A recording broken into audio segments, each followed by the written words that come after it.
사도행전 20장 1절에서 6절까지 보겠습니다. 소동이 그친 후에 바울이 제자들을 불러 포옹하고 마케도니아에 들어가기 위해 떠나더라. 그리고 그가 그 지방들을 둘러보며 그들을 많이 권면한 후에 그리스로 들어가 거기서 석 달을 머무르더라. 또 시리아로 항해하려 할 때에 유대인들이 매복하여 그를 기다림으로 마케도니아를 거쳐 돌아가기로 작정하더라.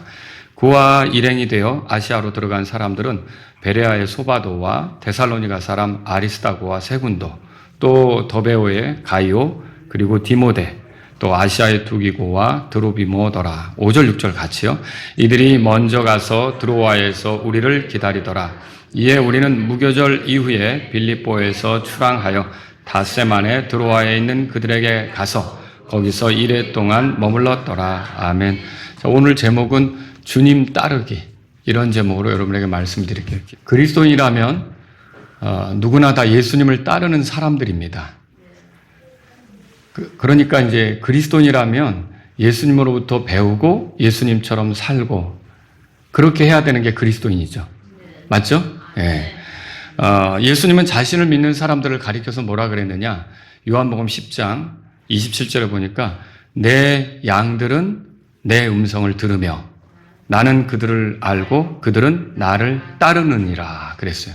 그러면 이제 구원받은 사람, 예수님을 믿는 사람의 정상적인 삶의 모습은 뭐냐? 예수님을 따른다는 거죠. 그러니까 예수님을 따른다는 건 그분의 제자로서 살아가는 거예요. 말하자면 그분으로부터 배우고 또 그분에 대해서 알고 그리고 그분처럼 살려고 하는 거. 이게 이제 제자로서 사는 거다라고 말할 수 있는 거죠. 예수님께서 제자들에게 명령하신 게 있죠. 가라. 그리고 모든 족속을 가르치라. 그리고 그렇게 해서 믿게 된 사람이 있으면 아버지와 아들과 성령의 이름으로 침례를 줘라. 그리고 침례받은 사람이 있으면 내가 너에게 명령한 모든 것을 가르쳐 지키게 하라. 그러니까 어떻게 해서든지 예수님께로부터 배운 대로 살아가는 것이 그리스도인의 삶이다. 이렇게 말할 수가 있는 거죠. 그래서 우리가 그리스도인이라면 주님을 따르는 것은 너무나도 당연한 거다. 이렇게 생각하고 가야 돼요. 그러니까 내가 죄사함 받았고 삶은 내 멋대로 가겠다. 그러면 안 되는 거예요. 정말 구원받은 사람, 죄사함 받은 사람은 어때요? 예수님을 알고자 하고 그분을 기쁘게 하는 게 뭔지 배우고자 하고 그분의 뜻에 맞춰 살려고 하고 이게 이제 나온다는 거죠. 자, 주님을 따르는 삶, 이런 삶이 구원받기 전에 가능할까요? 흉내는 낼 수 있습니다. 근데 여러분, 그 마네킹도 옷 입혀 놓으면 사람 같은 모습이지만 뭐 내가 말 시킨다고 대답을 하거나 뭐 내가 뭐 어떤 행동을 한다고 같이 기쁨을 표현하거나 이렇게 할 수 있습니까? 마네킹은 그냥 이렇게 비슷하게 모습을 갖춘 것뿐이지 사람은 아니에요. 근데 생명 있는 사람은 어때요? 내가 건드리면 반응하고 내가 기쁘면 같이 기뻐할 수 있고 그런 거죠. 여러분과 제가 그리스도를 따르는 삶은 예수님을 믿을 때만 가능합니다. 어째서 그러냐? 그 예수님이 우리 안에 들어와서 생명이 되기 때문에. 그러니까 예수님하고 내가 더불어 살아가는 게 가능해졌기 때문에 진짜 이 주님을 따라가는 삶은 구원받을 때만 가능한 거예요. 그 이전에는 다 종교 생활이고 그 이전은 흉내내는 거죠. 흉내내는 거예요. 그것은 정상적이지 않은 거죠. 오늘 우리가 예수님을 따르는 것에 있어서 아주 명백한 본보기가 되는 한 인물을 살펴보려고 해요. 그 사람은 누구냐면 바울입니다. 자, 이 바울을 통해서 이제 그가 여행을 나아가고 또 여행에 있어서 여행을 마치고 돌아가려고 하고 이런 모습을 통해서 우리가 그가 어떻게 주님을 따랐는지를 한번 살펴보려고 하는 겁니다. 그러면서 이 주님을 따르는 것에 대해서 한번 정리하고 말씀을 마치도록 하겠습니다. 여기서 중요한 구분이 3절에 또 시리아로 항해하려 할 때 그거 찾으셨어요? 예. 요 1절에서 거기서 석 달을 머무르더라 라고 하는 건 바울이 여행을 이제 어떻게 보면 나아가는 거예요.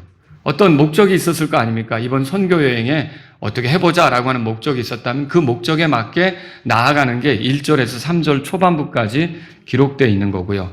또 시리아로 항해하려 할 때 이것은 이제 여행을 끝나고 돌아가려고 하는 내용이죠. 그런 내용을 여기서 볼 수가 있어요. 자, 1절에 보겠습니다. 1절 다 같이 한번 읽어보죠.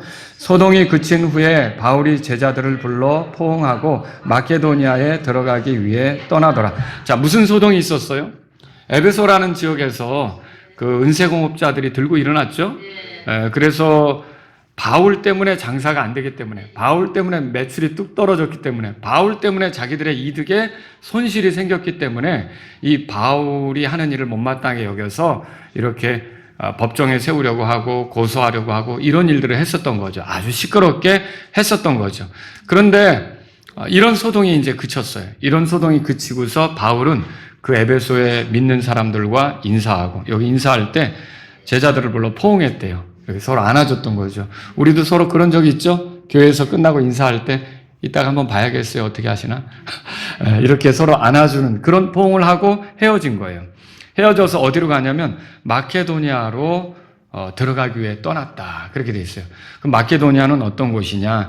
자, 이미 거기에 디모데하고 에라스도가 가 있어요. 19장에 보시면 22절에 이에 그가 자기를 섬기던 자들 중 두 사람, 곧 디모데와 에라스도를 마케도니아로 들어보냈다고 돼 있죠. 그러니까 디모데하고 에라스도가 있는 곳으로 이제는 간 거예요. 그리로 가는데 거기에 가서 이제 그 지방들을 둘러보게 됐어요. 2절에 보세요. 그리고 그가 그 지방들을 둘러보며 그들을 많이 권면한 후에, 그렇게 돼 있죠? 이 지방들을 둘러봤다는 게 이 지방이 어디냐면 마케도니아예요. 여러분이 마케도니아에서 기억나는 그런 교회가 있습니까? 마케도니아 가서 제일 처음에 세운 교회, 빌립보 교회, 그죠? 그리고 또 그 마케도니아 중심 도시가 데살로니가죠. 데살로니가 교회도 세웠죠. 조금 더 갔더니 더 성경에 이렇게 관심이 있는 베레아 사람들이 있었죠. 이게 다 마케도니아예요. 바울이 그 지역을 다시 찾아가서 그 지역 사람들에게 이렇게 하나님의 말씀으로 이제 권면하게 되는 거죠. 자, 여러분, 이렇게 볼 때 바울이 단지 한 군데에서만 머무르지 않고 이렇게 여기저기 옮겨 다니는 걸 볼 수 있어요. 어떻게 보면 예수님도 이 땅에 계시는 동안 그렇게 했다는 거 아시죠? 갈릴리에서만 사역하셨습니까? 아니죠. 사마리아도 들어가셨고 유대 땅으로도 가셨고 예루살렘으로도 나아가셨고 이런 적이 있다는 거죠. 그래서 예수님도 마가복음 1장 38절에 보면 이렇게 말한 게 기록되어 있는데, 우리가 다음 마을들로 들어가자. 내가 거기에서도 선포하리니 이는 내가 이런 까닭으로 왔기 때문이라. 자, 예수님도 그냥 갈릴리 가버나움에 거기서 그냥 혼자 이렇게 하는 게 아니라 전체 이스라엘을 상대로 돌아다니면서 하나님의 계획, 또 하나님이 하시는 일들, 하나님이 돌아오라고 하는 그 회개 초청, 이런 것들을 할 필요가 있었던 거죠. 자, 그것처럼 바울도 마찬가지예요. 안디옥에서만 이렇게 가르치고 끝나는 게 아니라 시리아, 아시아, 마케도니아, 그리스, 그러니까 아가야 지방이죠. 이런 데까지 가서 복음을 전하는 그런 일을 했던 걸 볼 수가 있는 거죠. 여기에 많이 권면했다, 그런 말이 있어요. 2절에. 이건 뭐죠? 하나님 말씀으로 확신시켰다, 그런 뜻이에요. 예수님도 이 땅에 계시는 동안 여러 도시들을 다니면서 가르쳤던 거 아시죠? 그래서 어떤 때는 회당에서 가르쳤어요. 안식일 같은 때는. 그리고 어떤 때는 또 바닷가에서 가르치는데, 기억나실 거예요. 베드로 보고 배 좀 잠깐 띄워라 하고서 배에 올라가지고 해변에 모인 사람들을 가르친 적도 있고요.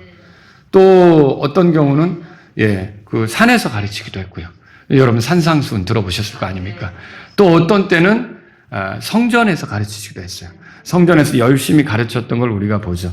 그런데 바울도 마찬가지로 부지런히 이렇게 예수님처럼 사람들을 가르치는 일을 했다는 거죠. 자, 여기서 권면하다라는 말은 호소와 간청의 의미가 들어있고요. 조금 더 나아가면 권고하고 격려하고 위로하는 그런 의미까지 들어있는 거예요. 이게 여기 권면하다 이렇게 돼 있는 게 그런 의미가 들어있다는 거죠. 그럼 오늘날 이 같은 의미를 담고 있는 활동이 뭐죠? 목사나 선교사 혹은 복음 전도자가 설교하는 거 있죠. 이게 그런 일을 하는 거죠. 가르치는 거 있죠. 이게 그런 일을 하는 거예요. 여러분이 이 설교를 통해서 하나님의 말씀으로 확신을 갖게 되고 더 굳건하게 되고 어때요? 위로를 얻기도 하고 격려를 받기도 하고 이런 일이 있죠. 그러니까 이것은 오늘날 설교와 같은 사역인데, 바울은 이렇게 하나님의 말씀을 권면하고 격려하며 하나님 말씀으로 권면하고 격려하며 또 하나님께 헌신하도록 이렇게 호소하고 위로하고 격려했던 그런 일을 우리가 볼 수 있는 거죠. 자, 이렇게 한 후로 그는 어디로 갔느냐? 자, 여기 2절 끝에 보면 그리스로 들어갔다고 돼 있어요. 그리스는 아가야 지방을 말해요. 자, 아가야 하면 생각나는 또 지역이 있죠. 그 아주 우상 숭배의 중심지. 그리스 로마 신화의 중심지. 기억나세요? 아테네. 아테네도 아가야예요. 그리고 또 여러분 그 바울이 갔을 때 굉장히 거기도 물론 우상 숭배하는 곳이었지만 거기 있는 사람들은 죄악이 심해서 그런지 마음이 예배되어 가지고 오히려 복음을 받아들이고 교회를 이루는데 크게 많은 사람들이 더해지는 일이 있었죠. 그것이 고린도예요. 고린도. 자, 이 고린도가 있었고 또 로마서를 가지고 가는 여자가 그 베베라고 아시죠? 베베는 겐그레아 교회의 그 자매였어요. 그러면 이거 겐그레아도 아가야에 있는 거죠. 이런 지역들을 두루 다녔던 거예요. 자, 여기 이렇게 두루 다니면서 몇 가지 특별한 일을 했을 텐데 어떤 일을 했을까요? 아마 첫째는 마케도니아에서 했었던 일을 똑같이 하는 거예요. 사람들에게 하나님 말씀으로 확신시키는 거, 권면하는 거, 위로 주는 거, 그리고 소망을 심어주고 격려하는 거, 이런 것들을 했겠죠. 이미 세워진 교회지만 하나님 말씀을 통해서 그렇게 더 확고해지도록 그런 일을 했던 거죠. 또 두 번째는 어떤 일을 했을까요? 여기서 로마서를 썼다고 보여져요. 한번 로마서 16장 가보세요. 로마서 16장.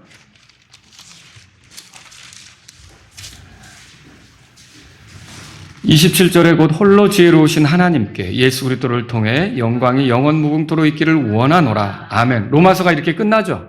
자, 그리고 거기에 어떤 정보를 담아줬어요. 그 밑에 로마 사람들에게 어디서 썼다고 돼 있어요? 고린도에서 써서 겐그라에 있는 교회 중 베베편에 보내다.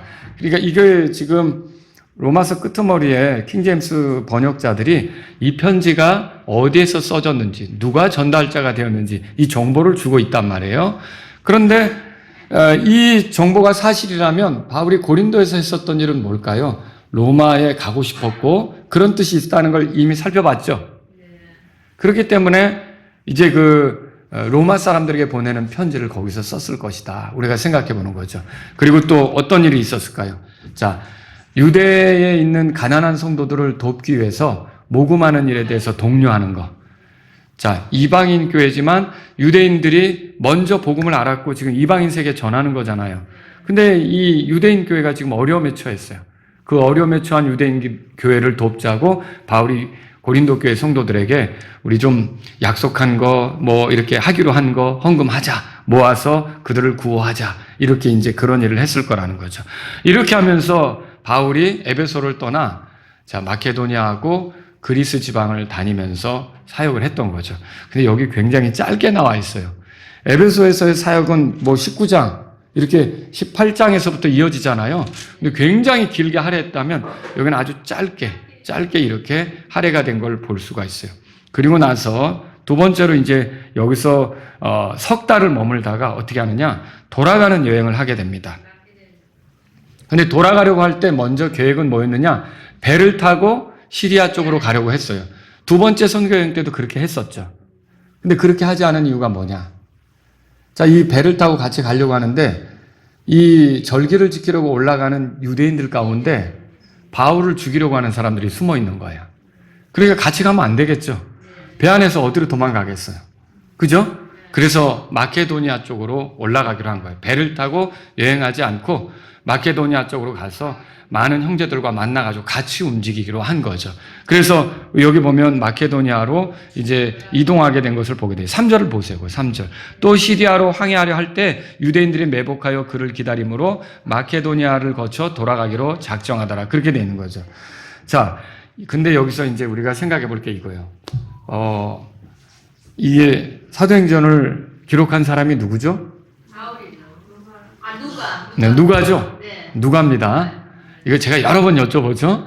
네. 그러면 그 누가가 사도행전을 쓰기 전에 먼저 쓴 책은 뭘까요? 누가복음. 당연히 누가복음이죠. 그러면 누가복음하고 이 사도행전을 가만히 비교해 보면, 자, 누가복음에서는요, 예수님께서 예루살렘으로 올라가는 여행이 굉장히 중요한 분량을 차지하고 있어요. 한 누가복음 9장부터 끝에까지가 그렇게 굉장히 긴 여정을 이렇게 차지하고 있다고요. 그러니까 누가복음을 통해서는 누가가 뭘 기록하려고 했냐면 예수님이 예루살렘으로 올라가는 여행. 근데 사도행전에서는요, 이제 여기서부터는요, 누가가 사도 바울이 그 예루살렘으로 올라가는 여행에 대해서 기록하고 있는 거예요. 근데 이게, 자, 오늘 제가 주님을 따르게 돼서 여러분들에게 말씀드리고 있잖아요. 예수님이 한 곳에 있지 않고 여러 곳에 다니면서 자신을 드러내려고 하고 또 하나님의 뜻을 알리려고 하고 또 사람들이 회개하도록 촉구하고 이런 일을 했다면 이제 바울도 그런 일을 했는데 예루살렘으로 올라가는 여행조차도 어떻게 보면 바울에게 나타난 모습이 예수님의 모습과 흡사한 게 있다는 거죠. 여러분 그거 생각해 보셨습니까? 도대체 어떤 것이 흡사할까요? 자, 우리가 그것을 몇 가지로 정리해 보겠습니다. 첫째, 이 여행이 생명의 위협을 받는 여행이에요. 자, 여러분 예수님이 예루살렘으로 올라가는 그 과정 중에는요, 굉장히 힘든 일이 있었어요. 그러니까 예수님의 생명을 빼앗으려고 하는 사람들이 있었다고요. 서기관과 바리새인들은 예수님을 거세게 몰아붙여서 그분의 입에서 나오는 말실수 있죠. 이것을 책잡아가지고 법정에 세워서 예수님을 곤혹스럽게 하려고 하는 그런 일이 있었던 거죠. 자, 이 예수님이 예루살렘으로 가는 길이 어떻게 보면 생명의 위협을 받는 그런 여행인 거죠. 근데 바울은요, 바울도 마찬가지예요. 자, 여기 3절에 지금 읽었지만 바울의 여정에도 매복해서 바울을 죽이려고 하는 사람들이 있었던 거예요. 여러분 예수님께서 이렇게 말씀하셨어요. 세상이 너희를 미워하면 그것이 너희를 미워하기 전에 나를 먼저 미워한 것이다. 예수님을 믿는 사람은 때로는 세상 사람들에게 미움을 당할 수도 있어요. 왜 그럴까요? 세상이 예수님을 미워하잖아요. 그러니까 예수님을 따르는 우리도 같이 미워하는 거죠. 그러니까 그거는 여러분이 미움을 당할 때는 왜 내가 예수님을 믿는데 이런 일을 당하지? 속상할 필요가 없어요. 그것은 너무나 당연한 거죠. 내가 예수님을 따르기 때문에 그런 일이 나에게 온다라고 생각하시고 예수님을 따르는 사람으로서 예수님이 겪었던 일을 나도 겪는구나 이렇게 생각하시는 게 맞다는 거죠. 그래서 이 여행은요 생명의 위협을 받는 여행이었고요. 두 번째 이 여행은요 고난이 기다리는 여행이었어요.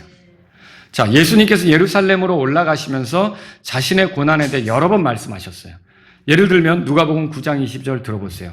인자가 반드시 많은 일들로 고난을 겪고 장로들과 수제사장들과 서기관들에게 버림받아 죽임을 당하며 셋째 날 일으켜지리라.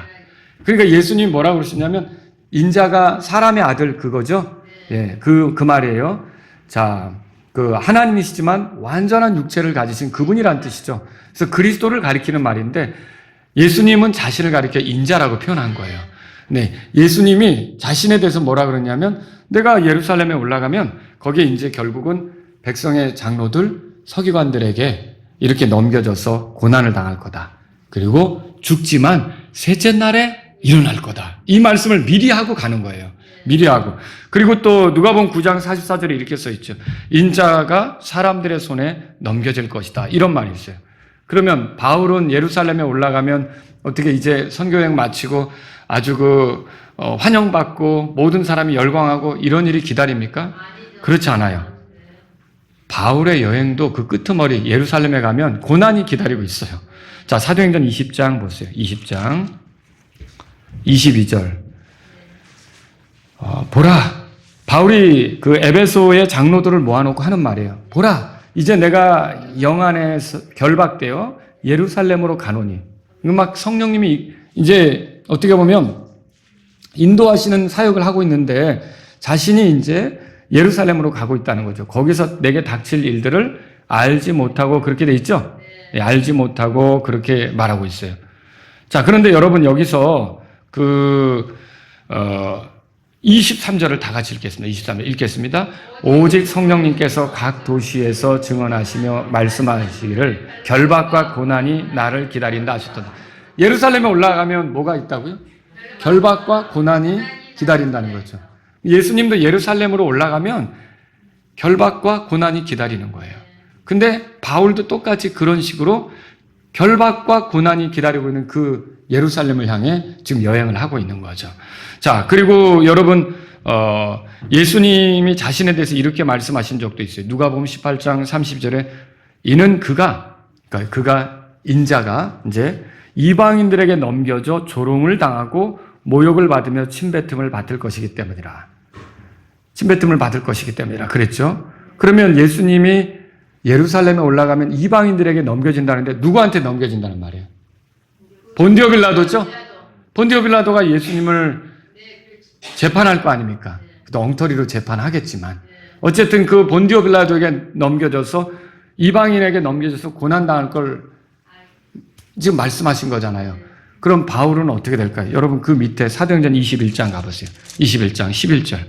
자, 다 같이 읽습니다. 또 그가 우리에게 와서 바울의 허리띠를 가져다가 자기의 손발을 묶고 말하되 성령님께서 이렇게 이르시되 예루살렘에서 유대인들이 이 허리띠의 주인을 이와 같이 결박하여 뭐라고 돼 있어요? 이방인들의 손에 넘겨주리라 하신다 하더라.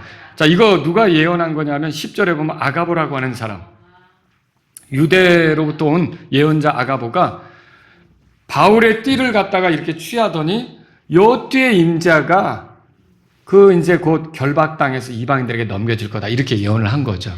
그러면 바울의 앞날에는 결박과 고난이 기다리고 있는 거죠. 그런데도 바울은 어떻게 하는 거예요? 예수님이 가신 그 길을 자기도 따라가는 거예요. 그래서 결박과 고난이 기다리고 있지만 나는 간다 이렇게 갔던 거죠. 세 번째로 이 여행은요, 죽음을 각오한 여행이에요. 예수님은 예루살렘에 가시면서 죽기를 각오하셨죠. 나는 예루살렘에 올라가서 죽는다. 그리고 셋째 날에 일어난다. 그거 계속 제자들에게 말씀하셨잖아요. 여러분, 예수님이 이 땅에 오신 목적이 뭐예요? 왜 사람이 되셨어요? 왜 육체가 되셨어요? 왜 피를 가지셨어요? 죽기 위해서요. 어떻게 보면 예수님은 죽기 위해서 오신 분이에요. 우리의 죄 때문에 죽기 위해서 오신 거죠. 그래야만, 그분이 죽어야만, 하나님의 어린 양으로서 희생돼야만 우리가 우리의 죄들에서 용서받을 수 있기 때문에. 그래서 예수님은 죽기 위해 오신 거예요.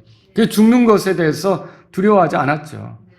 여러분, 그래서 기꺼이 자기 목숨을 내주시려고 했고 그 죽음 뒤에 있게 될 영광과 또 많은 사람이 예수님을 믿게 될 것을 기뻐하시면서 자기 자신을 희생물로 내주는 데 있어서 담대하게 그걸 맞이하셨던 거다 이렇게 볼 수 있는 거죠. 그런데 바울은 어떨까요? 바울은 죽을 준비가 되어 있을까요? 예, 그 21장 보세요. 사도행전 21장 13절. 자, 다 같이 읽습니다. 그러자 바울이 응답하되 너희가 무슨 이유로 슬피 울며 내 마음을 상하게 하느냐? 나는 예루살렘에서 주 예수님의 이름을 위하여 결박당할 뿐 아니라 뭐라고 돼 있어요? 죽을 것도 각오하고 있노라 하더라. 대단하죠? 주님을 따르기로 한 거예요. 주님이 나의 죄 때문에 죽었다면 이제 내가 주님을 위해서 죽어야 한다고 할 때 내가 기꺼이 그렇게 하겠습니다. 라고 바울이 이렇게 각오하고 움직인 거죠. 자, 이 여행은요, 또 네 번째로 사명을 완수하고자 하는 여행이에요. 여러분, 예수님께서 자신의 사명을 완수하고 그것을 피하지 않기로 하셔서 예루살렘으로 향해 여행하는 데 있어서 얼굴을 고정하셨다는 표현이 있어요. 읽어보신 적 있죠? 제가 읽어드릴게요. 누가복음 9장 51절.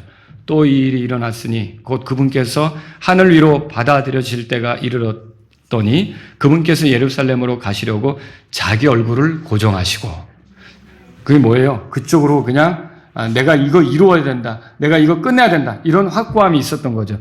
그러면 여러분, 이렇게 하시면서 예수님이 마침내 십자가에서 죽으실 때는 어떻게 죽으셨어요? 다 이루어졌도다 그렇게 말하고 죽었죠. 우리 구원을 위해 필요한 일은 다 하신 거예요. 우리가 할 필요가 있어요, 없어요? 없죠. 그러니까 구원받기 위해서 내가 할 일이 남아있는 것처럼 애쓰는 게 예수님을 안 믿는 거예요. 굉장한, 이거 중요한 진리입니다. 내가 구원받기 위해서 내가 노력하는 것은요, 예수님이 다 이루신 걸 안 믿는 거예요. 다 안 이루셨으니까 내가 노력하겠다는 거죠. 여러분, 저와 여러분이 노력할 필요가 없이 예수님이 십자가에서 다 이루셨어요. 다 이루어졌도다 그렇게 말했잖아요. 그러니까 사역을 완성하신 거죠. 자, 그런데 바울은 어때요? 바울도 자기 사역을 완성하고자 하는 뜻이 있었죠. 그래서 여기 사도행전 20장 가보세요. 사도행전 20장 24절에. 자, 다 같이 한번 읽겠습니다. 사도행전 20장 24절. 그러나 이 일들 중에 어떤 것도 나를 움직이지 못하고 나의 달려갈 길과 주 예수님께 받은 사역, 곧 하나님의 은혜의 복음을 증언하는 일을 기쁨으로 끝마치기 위해서라면 나는 내 생명을 조금도 소중하게 여기지 않노라. 이 은혜의 복음을 전하는 일을 기쁨으로 끝마치고자 했다는 거죠. 그래서 결국은 예수님이 다 이루어졌도다라고 말씀하시고 죽은 것처럼, 죽음을 그렇게 맞이한 것처럼 바울도 어떻게 죽음을 맞이합니까? 디모데후서 4장 7절에 보면 나의 달려갈 길을 마쳤으며 믿음을 지켰다. 이렇게 얘기하잖아요. 그런 것처럼 여러분 예수님은요, 이렇게 어떻게 보면 자신이 오셔서 하셔야 될 일을 완성하셨는데 그 예수님을 따르는 바울도 이렇게 자기에게 맡겨진 사역을 완성하고자 했다는 거죠. 그런 각오로 하는 여행이 예루살렘으로 가는 여행이라는 거죠. 다섯째는요, 하나님의 뜻에 맡기는 여행이에요. 여러분 예수님이 겟세마네 동산에서 그 붙잡히기 전에 기도하실 때 그 포인트, 핵심이 뭐예요? 어떤 기도를 하신 거예요? 내 뜻대로 하지 마옵시고. 그거죠. 아버지의 뜻대로 하옵소서. 그거죠. 이 잔이 내게서 지나가게 하옵소서. 그러나 아버지의 뜻대로 하옵소서. 그러니까 아버지의 뜻은 뭐예요? 인간을 위해, 사람을 위해 희생물이 필요하죠. 어린 양이 죽어야 되잖아요. 죄인들을 죄에서 건지려면 어린 양의 희생이 필요한 거예요. 근데 예수님은 하나님의 어린 양으로서 우리를 위한 희생물이 되셔야 되는 거죠. 그게 아버지의 뜻인 거예요. 그래서 십자가에서 죽기까지 순종하셨다고 돼 있잖아요. 그 예수님은 이 뜻을 이루기 위해서 기도하신 거예요. 내 뜻대로 하지 마옵시고 아버지의 뜻대로 하옵소서. 그렇게 기도한 거죠. 여러분 그 뜻에 따라 우리가 구원받은 거죠. 그러면 바울은 어떠냐는 거예요. 이 예루살렘에 올라가면 죽을 수도 있고 붙잡힐 수도 있고 고난이 기다리는 건데 이런 길을 가는 거예요. 그럴 때 사도행전 21장 보세요. 21장 14절에. 여러분 지금 여기서 다들 바울이 예루살렘에 올라가면 이렇게 결박당한다 이렇게 얘기하니까 형제들이 올라가지 않았으면 좋겠다 이렇게 한단 말이에요. 그러니까 나는 죽을 것도 각오했다 이렇게 얘기한 거죠. 그리고 14절을 다 같이 읽겠습니다. 14절 읽겠습니다. 그가 설득되지 아니하므로 우리가 주의 뜻이 이루어지이다 말하고 그쳤다. 자, 모두가 주의 뜻이 이루어지이다라고 말하고 그쳤죠. 바로 그거예요. 바울을 향한 주님의 뜻이 있다면 그 뜻이 이루어지기를 바라는 거죠. 그런 것처럼 바울은 아주 이미 주님의 뜻에 맞추어서 걸어가려고 하는 생각으로 움직이고 있었다는 걸 확인할 수 있는 거죠. 여섯 번째로는요, 이 여행이 제자들과 함께하는 여행이라는 점이에요. 자, 예수님이 예루살렘에 올라갈 때 혼자 가셨어요? 제자들 데리고 가셨죠? 제자들을 데리고 가셨죠. 나중에 붙잡혔을 땐 다들 도망갔지만 아시잖아요. 어쨌든 제자들하고 같이 간 거죠. 근데 바울은요, 바울도 제자들하고 같이 갔어요. 그 제자들의 목록이 사도행전 20장에 가보세요. 거기 나오죠. 자, 베레아의 소바더, 데살로니가 사람 아리스다고와 세군도, 그리고 더베오의 가요, 그 다음에 디모데, 아시아의 두기고, 드로비모, 이런 사람들이죠.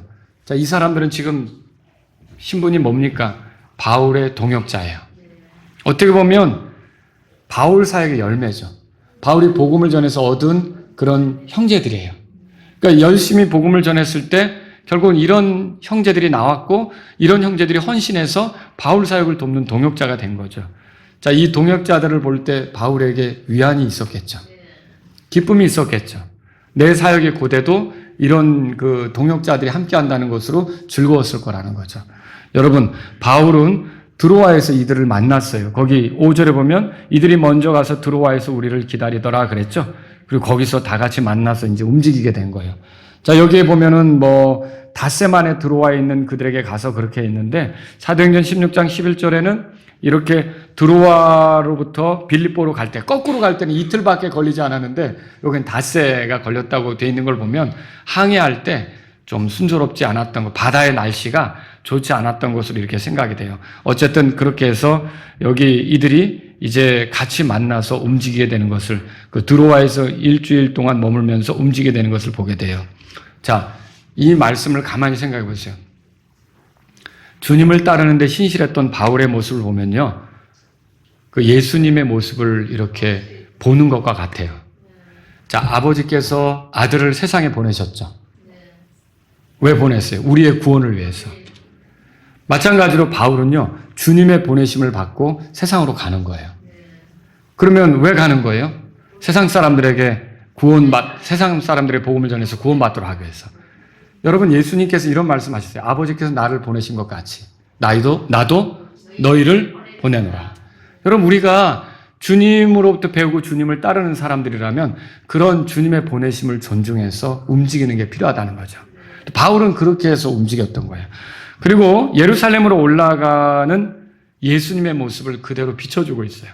여러분, 그 예루살렘으로 여행이 순탄한 그 어떤 그 결과, 거기 가면 고난도 있고 결박도 있고 이렇지만 죽음을 각오하고 그리고 하나님의 뜻에 맞춰서 나아가려고 하는 그런 움직임들은 어떻게 보면 예수님의 모습을 보여주고 있다는 거죠. 이렇게 우리의 삶이 그리스도인이라면 우리의 삶은 우리의 삶에서 주님의 모습이 드러나고 주님이 하신 것과 같이 할 수 있고 이런 것들이 나타나야 된다는 거죠. 여러분, 이거는 구원받지 못하면 못한다고 그랬어요. 그러나 구원받은 사람은 가능하죠. 왜요? 성령님이 계시잖아요. 여러분에게 생명이 있잖아요. 자, 여기서 주님을 따르는 것이 뭔지 말씀드리고 끝낼게요. 첫 번째로요, 주님을 따르는 것은 주님이 가신 길을 추구하는 거예요. 이 부분에 등장하는 바울의 모습은 예수님의 모습을 닮았어요. 사역을 대하는 자세, 그리고 죽음을 대하는 태도, 그죠? 자기 사역을 끝마치려고 하는 그런 그 마음, 이런 모든 것들에 있어서 누구를 지금 보여주고 있어요? 예수님의 모습을 보여주고 있다라고 하는 거죠. 여러분, 그 그리스도인이 그래서 구원받으면 죄사함 받고 끝나는 게 아니라 그리스도인의 그 삶의 목적, 나머지 인생을 사는 동안 뭐가 목적일까요? 성화죠, 그렇죠? 그럼 성화의 핵심이 뭐예요? 성화의 핵심, 예수님을 알고 배우며 닮아가는 거예요. 그래서 생활에 나갈수록 여기서 말하는 거며 행동하는 거며 생각하는 게 누구처럼 돼야 되는 겁니다. 예수님처럼 되는 거죠. 그게 신앙의 방향이에요. 그러니까 믿음이 좋다는 거는 뭐예요? 방언을 많이 하는 게 그게 아니라 얼마나 예수님을 닮았느냐가 믿음이 좋은 거죠. 얼마나 예수님이 말하는 것처럼 말하느냐, 얼마나 예수님이 생각하는 것처럼 생각하느냐, 얼마나 예수님이 행동한 것처럼 행동하느냐가 믿음이 좋은 거죠. 그게 결국은 우리가 신앙생활 해야 될 방향인 거예요. 지금 바울도 그렇지만 스데반 보세요. 스데반 돌 맞아 죽을 때 그 모습. 그 스데반이 돌 맞아 죽을 때 자기를 돌로 친 사람들, 유대인들이 돌로 쳤잖아요. 그들에게 뭐 나쁜 짓 했습니까? 아니요. 그들에게 복음을 전했고 예수님 믿으라고 하고 예수님이 어떤 분이냐를 소개한 거 아닙니까? 근데 그들이 돌로 쳤단 말이에요. 근데 그때 죽어가는 모습에서 스데반 안에서 볼 수 있는 모습이 누구 모습이에요? 예수님 모습이죠? 예수님 십자가에서 어떻게 했어요? 예. 자기를 이렇게 괴롭히고 하는 그런 사람들을 위해 기도하면서 아버지여, 저들의 죄들을 용서해 주세요. 저들은 자기들이 하는 것을 알지 못합니다. 이렇게 했잖아요. 그렇게 했던 거예요. 그런데 스데반도 어떻게 했습니까? 똑같이 그런 식으로 그 자기를 돌로 치는 사람들의 용서를 빌면서 하늘나라로 가잖아요. 여러분, 이건 누구 모습이 나오는 거예요? 예수님의 모습이 나오는 거죠. 코바디스라고 하는 영화 보셨어요? 코바디스 영화 보신 분? 아주 유명한 영화죠. 예. 거기에 보면은 베드로가 나오죠. 베드로가 이제 로마에서 떠나 이렇게 가려고 할 때 주님을 만났어요. 근데 이제 주님께 묻는 그 대사가 유명한 대사예요. 코바디스 도미네. 코 어디로? 바디스 가시나이까? 도미네 주님. 그 라틴 말이거든요. 주님 어디로 가시나이까? 근데 베드로는 로마의 핍박이 있어서 그냥 이제 여기 핍박을 피해 말하자면 떠나는 거예요. 어떻게 보면 도망간다고 할까? 떠나는 거예요. 근데 주님은 어디로 가십니까? 그 말하자면 주님은 베드로가 버린 그 도시로 향해 가는 거예요. 나는 네가 버린 도시로 간다. 그거죠. 그러니까 베드로가 거기서 돌이켜서 말하자면 다시 가야 되는. 왜냐하면 주님을 따르니까. 그래서 여러분, 존 퍽스가 쓴 교회 순교사화라는 책을 보면 베드로가 어떻게 죽었는지가 나와요. 베드로가 십자가 못 박혀 죽었죠? 근데 그것도 제대로 아니었어요. 베드로는 거꾸로 매달려 죽었어요. 왜 그러냐면 내가 그 예수님의 제자인데 감히 어떻게 예수님처럼 그렇게 죽겠냐. 그러면서 베드로는 거꾸로 로마에서 처형당해서 죽었다. 바울은 칼로 목베임을 당하고, 이게 십자가형은요 로마인들에게는 주지 않습니다. 근데 바울에게는 로마 시민권이 있었잖아요. 그러니까 바울은 칼로 목베임을 당해서 죽었지만 베드로는 어떻게 했냐면 거꾸로. 여러분, 거꾸로 하면 피가 아래로 쏠리면서 얼마나 고통스럽겠어요. 여기 터질 수도 있어요. 뇌출혈이 오는 거죠. 뭐 어떻게 보면. 그래서 끔찍하게 이렇게 죽어가는 그런 죽음인데 베드로가 그렇게 죽었다고 전해지죠. 여러분 보세요. 이렇게 사도들은 한결같이 주님이 가신 길이면 나도 가야 된다고 생각하는 거예요. 주님이 있는 곳이면 나도 있어야 된다. 주님이 좋아하는 것이면 나도 좋아야 한다. 주님이 싫어하는 것이면 나도 싫어야 된다. 그거 어때요? 주님이 가신 그 길을 따르려고 하는 것이 이런 사도들의 모습이었다는 거죠. 저와 여러분도 주님을 따르는 사람들 맞습니까? 네. 그렇다면 우리도 주님의 관심이 어디 있나 보셔야 돼요. 우리도 그 관심을 가져야 되는 거죠. 주님이 어디로 가시려고 하는지 봐야 되는 거죠. 우리도 그리로 가야 되는 거고요. 이렇게 주님의 관심을 추구하는 저와 여러분들이 될 수 있기를 바랍니다. 두 번째로 보면요. 주님을 따르는 것에는 주님으로 인한 위험이 있어요. 주님을 미워하는 세상은 주님을 따르는 사람들도 미워하게 됩니다. 그러니까 주님을 미워하니까 주님을 따르는 성도들도 같이 미워하는 거죠. 그래서 주님이 당하셨던 것 같은 공격, 비난 이런 것들을 당하게 되는 거죠. 우리나라는 참 감사한 거죠, 그러면. 저 북한만 들어가도 주님을 따르는 사람들이 순탄하게, 평탄하게 지낼 수 있습니까? 그거 어렵죠? 중국도 어렵죠. 이슬람 지역에서는요. 거기도 어렵죠. 예, 사회주의화 국가된 데는요. 거기도 어려워요. 거기는 법으로 옥죄죠. 지금 우리가 읽어보면요. 복음서를 읽어보면 예수님을 어떻게 책잡을까? 어떻게 법에 걸리게 할까? 요거를 신경 쓰는 게 종교 지도자들이었어요. 그래서 어떻게 해서든지 법에 어긋나는 거를 하기만 하면 당국자들에게 고발해서 예수님을 잡으려고 했던 거죠. 근데 예수님은 지혜로우셨고 거기에 걸려들지도 않으셨고 지혜롭게 답변하셨고 이랬던 거죠. 근데 오늘날 이 세상은요. 법을 가지고 교회를 괴롭히고 그리스도인들을 괴롭히고 이런 일들을 하려고 하는 거예요. 여러분 이런 일들을 우리는 지금까지 우리는 해당 사항 없어라고 했지만 모르겠어요. 앞으로 대한민국도 그런 나라가 될지는. 여러분과 저는요. 어려움을 겪을 때는 우리가 주님을 따르기 때문에 주님이 어려움 당한 것처럼 우리도 어려움을 당하는구나 라고 생각하고 불안해하고 초조하기보다는 바울이나 다른 사도들과 같은 자세를 가질 수 있기를 바랍니다. 내가 이렇게 해서 주님께 영광이 된다면, 내가 이렇게 해서 주님 앞에 섰을 때 좋은 보고를 드릴 수 있다면, 내가 이렇게 해서 이제 주님이 기뻐하시는 일이 이루어진다면 내가 기꺼이 이런 길을 가겠다라고 여러분과 제가 갈 수 있기를 바랍니다. 여러분 이런 거는요. 우리가 자꾸 사소한 문제에서부터 시작해야 돼요. 교회 생활할 때 사람과의 관계 속에 서운하고 속상하고 이런 것들을 많이 생각하면 이렇게 우리가 힘있게 믿음의 고백대로 나아갈 수 있겠습니까? 못 가는 거예요. 못 가는 거예요. 십자가를 진다는 게 뭐예요? 십자가를 진다는 건 자기 부인을 하는 거예요. 십자가를 진다는 건 뭐예요? 자기 죽음을 인정하는 거예요. 내가 그리스도와 함께 죽었다고 인정하는 거죠. 그런데 그런 것들을 인정하지 않으면 사역은 어렵게 되는 거예요. 내가 여기서 튀어나오고 힘든 일일 때 서운한 것만 생각하고 성도들한테 속상한 것만 생각하고 지체들한테 불편한 것만 생각하고 그럼 어떻게 사역을 할 수 있어요? 정말 사역을 한다면 주님을 위해 살아갈 때 어려움도 있을 수 있다는 각오로 가야 된다는 거죠. 세 번째로는요. 주님을 따르는 삶은요. 주님이 주시는 열매가 있어요. 여러분 그렇게 믿으십니까? 예, 부산에 앤드류 브라운 선교사님이 한국말을 열심히 해가지고 부산에서 열심히 전도하잖아요. 매일매일 전도지 뿌리고 이렇게 하잖아요. 원하는 게 뭐예요? 그분을 통해 믿음의 고백을 하는 사람이 생기고 또 그렇게 해서 침례받아서 같이 교회에서 양육받아 주님을 섬기는 동역자가 생기는 걸 원하지 않겠습니까? 예, 그런 거죠. 우리가 그래서 그런 일들이 일어나도록 기도하고 있는 거예요. 열매라고 하는 건요. 사역이 힘들어도 위로가 되는 거예요. 농부가 떼약볕에서 힘들고 고생을 해도 농사지는 그 모습이 힘들어도 결국은 열매를 얻으면 어때요? 그거는 이제 다 사라지는 거죠. 열매가 있으면 위로가 된단 말이죠. 여러분, 이 사역에도 쉽지는 않지만 열매가 반드시 있는 거예요. 놀라운 건요, 이 열매인 사람들이 나중엔 동역자가 되는 거예요. 지금 그렇지 않습니까? 바울 사역에도 이 복음을 전해서 예수님 믿게 된 사람들이 나중에 동역자가 돼. 4절 보세요. 여기 쟁쟁한 일꾼들이 나오잖아요. 이런 일꾼들이 바울을 도와서 함께하는 그런 일들이 된 거죠. 여러분 마치 부모의 도움으로 자란 자녀가 부모에게 도움이 되는 순간이 있다는 걸 아십니까?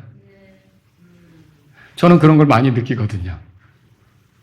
자, 부모의 도움으로 자란 자녀가 부모에게 도움이 되는 거예요. 여러분 그런 거 느끼죠? 우리 자녀들 그렇게 하고 있습니까? 예, 지금 세라한테 바라는 건 욕심이고 지금 기다려야 되죠. 예, 커야 되니까. 그런데 크면 어때요? 이 아이가 성장해서 분명히 부모에게 도움이 될까요? 네, 도움이 되죠. 마찬가지. 복음을 전했을 때 그 복음을 듣고 예수님 믿은 사람들이 회심하고, 그러니까 믿음 고백하고 침례받고 교회 안에서 자라면 어떻게 되느냐? 그 사역자의 동역자로서 역할을 하게 되는 일이 생기는 거예요. 여러분, 이거 얼마나 위로가 되겠습니까? 그래서 사역은 힘들지만 이런 동역자들이 생기는 것으로 위로가 되고 기쁨이 생기는 거죠. 저도 기뻐요. 여러분들이 다 제 동역자들이고 제 사역에 같이 하면서 이렇게 복음도 전하고 선교도 같이 하고 기도도 같이 하고 같이 경배드려서 함께 찬양하면서 힘있게 주님 앞에 나아가고 얼마나 기쁜지 몰라요. 여러분, 우리 자녀들은요, 이제 이런 말씀들을 생각할 때 내가 도움을 받았으면 언젠가는 부모의 도움이 돼야겠다, 이런 생각도 가져야 되는 거고, 여러분이 복음의 빛을 줬다면 이제 그 어떤 사역을 하는 데 있어서 같이 협력하는 동역자가 돼야겠다, 이런 마음도 가지셔야 된다는 거죠. 분명히 이렇게 열매는 위로가 되는 것입니다. 자, 우리 다 같이 일어나셔서 기도하겠습니다. 오늘 제가 여러분에게 드린 말씀을 가만히 생각해 보세요. 바울이 걸어가는 여행길이 예수님을 보여주고 있어요. 예수님이 가셨던 여행길을 따라가는 것 같아요. 오늘 우리는 어떻습니까? 우리의 삶에서 예수님이 드러나길 원하십니까? 죄사함 받고 구원받았다, 여기서 멈추는 게 아니라 내가 하늘나라에 가기 전까지 내 모습에서, 내 생각 안에서, 내 활동 안에서 예수님이 드러났으면 좋겠다, 이런 마음이 있으십니까? 그렇다면 여러분, 이 시간 주님께 기도하십시오. 하나님 아버지, 저를 구원해 주셔서 감사합니다. 예수님은 저의 주님이십니다. 저는 예수님으로부터 배워서 예수님처럼 살아가는 사람이 되기를 원합니다. 내 인생 여정이 예수님을 따라가는 것이 되기를 원합니다. 예수님의 어떠하심을 드러내는 여정이 되기를 원합니다. 이런 분이 있다면 그렇게 기도하십시오. 주님을 따를 때 어려움이 있겠지만, 위험이 있겠지만 주님이 이미 당하신 어려움을 먼저 생각하고 내가 기쁘게 이 어려움 속에서도 주님을 섬기길 원합니다. 이런 분이 있다면 이 시간 기도하십시오. 주님, 열매가 위로가 되는 것처럼 우리가 이렇게 주님을 섬길 때 여러 가지 열매가 있어서 우리가 위로가 되게 도와주십시오. 특히 복음을 전했을 때 우리를 통해 예수님 믿게 된 사람들이 나와 같이 전도하는 일도 생길 수 있게 해주시고, 내가 주님께로 인도한 어떤 사람들이 나와 같이 교회를 세우는데 같이 협력하면서 동역하는 일도 생길 수 있게 해달라고 여러분 이 시간 기도하시기 바랍니다.